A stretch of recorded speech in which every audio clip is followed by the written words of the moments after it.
प्रभू श्रीराम आणि लक्ष्मण पर्णकुटीत येतात. तेथे सीता नाही हे पाहून अत्यंत शोकाकुल अवस्थेत सीतेच्या शोधात पुढे निघतात.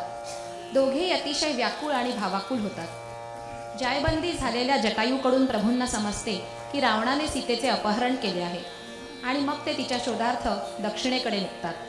वर्षानुवर्षे आपली प्रतीक्षा करत असलेल्या शबरीच्या भेटीसाठी प्रभू मतंग ऋषींच्या आश्रमाकडे पंपा सरोवराजवळ येतात.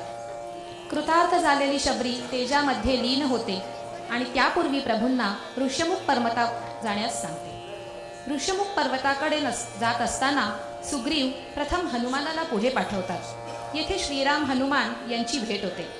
हनुमान हे सकल गुणनिधी आहे. संपूर्ण रामकथेत सर्वात सद्गुणांचा अर्क म्हणजे श्री हनुमान. सुग्रीव आणि वाली हे सख्खे भाऊ, परंतु वाली किष्किंधेचा राजा अत्यंत दुष्ट आहे. वालीने सुग्रीवाच्या संसाराची पूर्ण वाताहत केली आहे.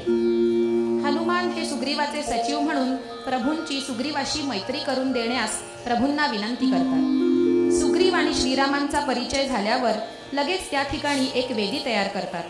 राम आणि सुग्रीव अग्निपूजा करतात. हनुमंत त्या दोघांवर मैत्रीचा संस्कार करतात. करार मोडता येतो, परंतु एकदा संस्कार झाला की तो मोडता येत नाही. अग्निपुढे मैत्रीची प्रतिज्ञा होते आणि राघवाचा सुग्रीव सन्मित्र होतो. सादर करत आहे श्रिया वीरकर.